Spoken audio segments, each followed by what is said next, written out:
আসসালামু আলাইকুম, welcome back to my channel. আজ আবারও আমি চলে এসেছি নতুন একটি রেসিপির সাথে। তো আপনারা সবাই কেমন আছেন? আশা করছি ভালো আছেন। আমিও ভালো আছি, আপনাদের দোয়া ভালোবাসা এবং আল্লাহর রহমতে আলহামদুলিল্লাহ অনেক ভালো আছি।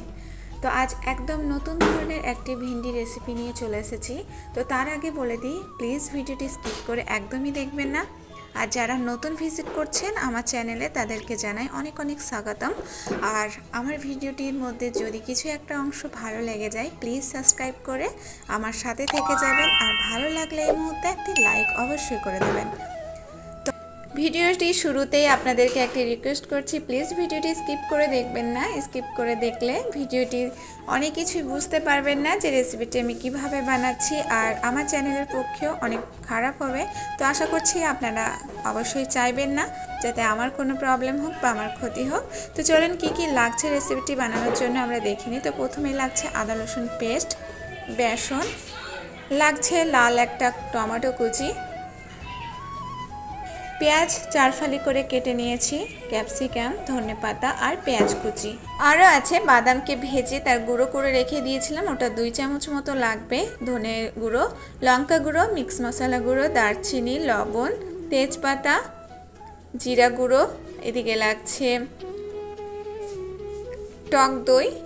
আর এবার আমি চলে এলাম ভিন্ডিটাকে ভালোভাবে কেটে নেব। তো কিভাবে কাটবো সেটাও আপনাদেরকে দেখিয়ে নিয়েছি। আর যে মাঝখানে যে বীজটা আছে সেই বীজটা আমি বের করে নেব। তো এই যে লম্বা করে এভাবে কেটে নিতে হবে ভিন্ডিটাকে আর মাঝখান থেকে। তো এটা অবশ্যই বলে বোঝানো যাবে না, এটা দেখে আপনাদেরকে বুঝে নিতে হবে। আর ভেতরে যে অংশটা থাকে, বীজগুলো থাকে, সেই বীজগুলো আমি বের করে ওটা পেস্টের কাজে লাগাবো। যে এইভাবে রেসিপিটি যদি একবার বানিয়ে খান তো অবশ্যই ভিন্ডি বাড়িতে নিয়ে এলে আপনি এইভাবেই রান্না করতে বেশি পছন্দ করবেন। তো এই রান্নাটি অবশ্যই আপনারা দেখতে থাকুন, আর কেমন হয়েছে রান্নাটি অবশ্যই কমেন্টে জানাতে তো একদমই ভুলবেন না। সাথে আপনার রেসিপিটি কেমন হয়েছে, কিভাবে বানালেন অবশ্যই কমেন্টে জানাবেন। তো চলুন, এই যে বীজগুলো আছে এই বীজগুলো আমি বের করে নেব এবং একটি পাত্রে রাখবো, যেটা আমি পেস্টের কাজে লাগাবো। আর এইভাবে অন্তত একবার বানিয়ে খান, দেখবেন একদমই ভিন্ন স্বাদের অসাধারণ টেস্ট, খেতে অনেক ভালো লাগবে। তো এই যে আমি বীজগুলোকে নিয়ে নিলাম। এবার আমি নিয়ে নেব টমেটো, আর সাথে নিয়ে নেব একটা পেঁয়াজ, যেটা 4 ফালি করে কেটে রেখেছিলাম। তো আর নিয়েছি ক্যাপসিকাম কুচি। তো এই যে ক্যাপসিকাম কুচি, পেঁয়াজ কুচি, টমেটো আর যে ভেন্ডির বীজ, এটা আমি একটা পেস্ট বানিয়ে নেব। তো চলো পেস্ট করে নিয়ে আসি, তারপর দেখাচ্ছি আপনাদের সামনে। তো এই যে পেস্ট হয়ে গেছে।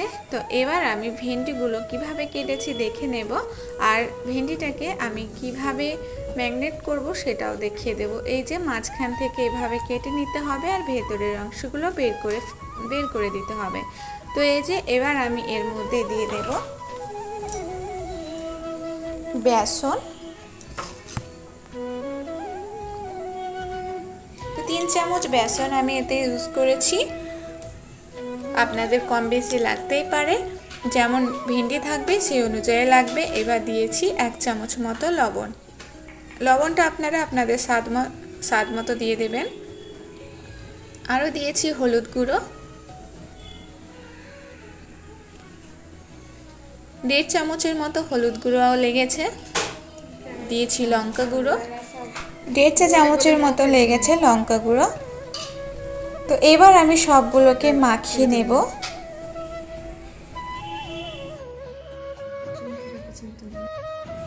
তো এই যে আমি হাতের সাহায্যে খুব ভালোভাবে ভেন্ডিগুলোকে মাখিয়ে নিচ্ছি। তো আপনারা অবশ্যই এভাবে মাখিয়ে নেবেন, যাতে ভেতরে যে অংশগুলো আছে সেগুলোতেও মশলাগুলো খুব ভালো করে লাগিয়ে নিতে হবে। এবার কড়াইটা গরম হয়ে গেলে তার মধ্যে দিয়ে দেব তেল। তো তেল একটু বেশি করে দিয়েছি, পরে আমি উঠিয়ে নেব তো ভেন্ডিগুলো ভাজার জন্য। তো তেলটা খুব ভালোভাবে গরম হয়েছে কিনা আমি চেক করে নেব। তেলটি গরম হয়ে গেলে সমস্ত ভেন্ডিগুলো দিয়ে আমি ভেজে নেব।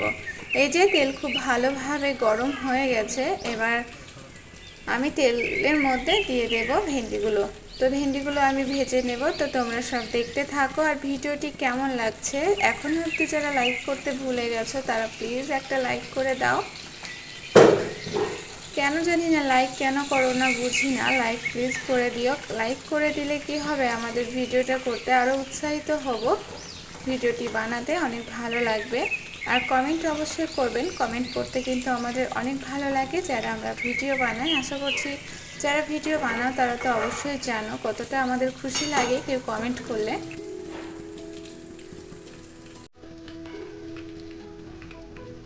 তো এই যে আমি ভাজা হয়ে গেছে, খুব কড়াভাবে ফ্রাই করব না একদমই। তো এইভাবে যখন একটু নরম হয়ে আসবে তখন আমি ভেন্ডিগুলোকে এক এক করে উঠিয়ে নেব।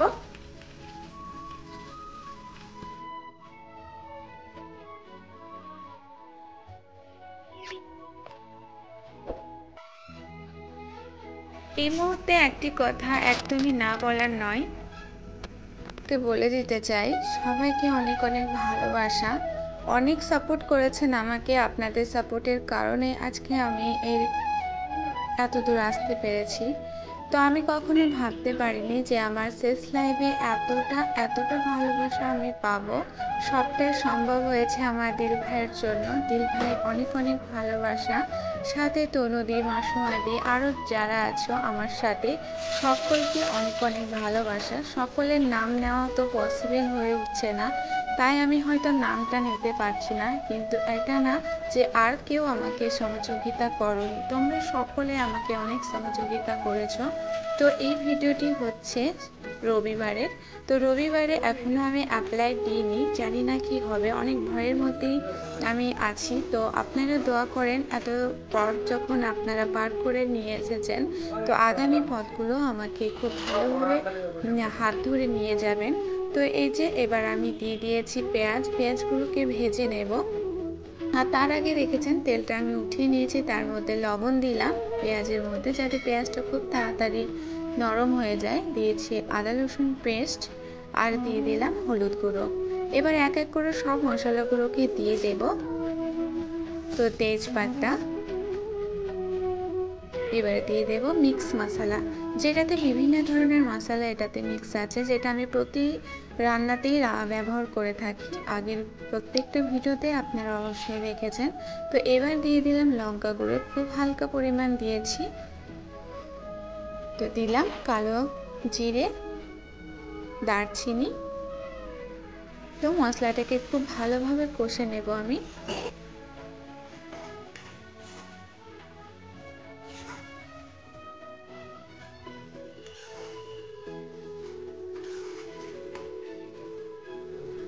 এবার আমি খুব হালকা পরিমাণ পানি দিয়ে নিচ্ছি যাতে মশলাটা পুড়ে না যায়।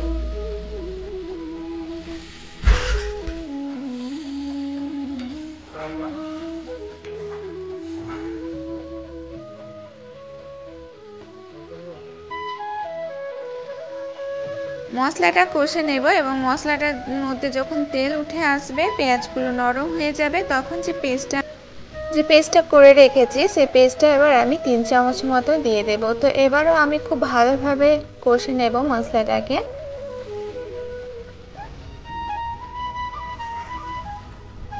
তো এইভাবে অনেকটা টাইম জুড়ে মশলাটাকে কষে নিতে হবে।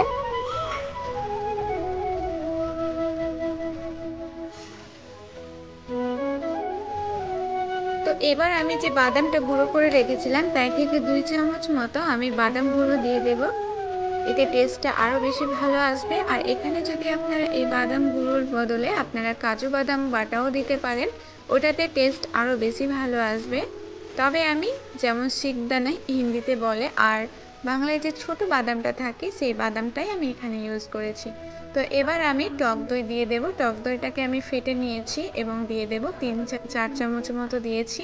তো আপনারা যদি চান তো এটাকে স্কিপও করতে পারেন, যারা পছন্দ করেন না টক দইটা তরকারিতে ব্যবহার করতে, তো আপনারা স্কিপও করতে পারেন, তবে দিলে টেস্টটা বেশি ভালো আসে। তো এই যে দেখুন কালারটা কত সুন্দর এসেছে। তো আরও কিছুক্ষণ আমি ভালোভাবে কষে নেব।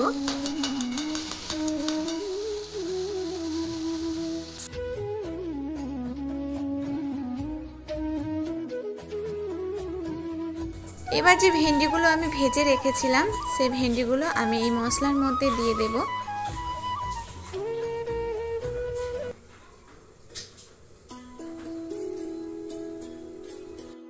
এর রেসিপিটি একদমই নিজের মতো করে রান্না করেছি মন থেকে। তো আশা করছি আপনাদেরও রেসিপিটি অনেক ভালো লাগবে।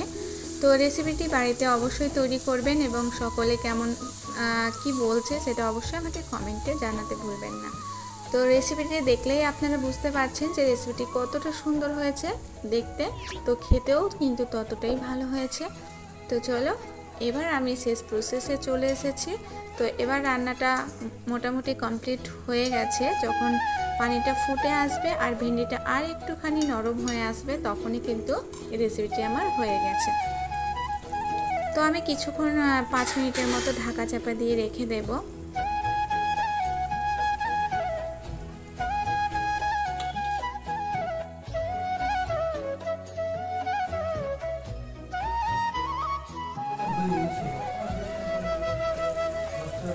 তো এই দেখুন 5 মিনিট পর আমি ঢাকা খুলে দেখছি কি অবস্থায় আছে।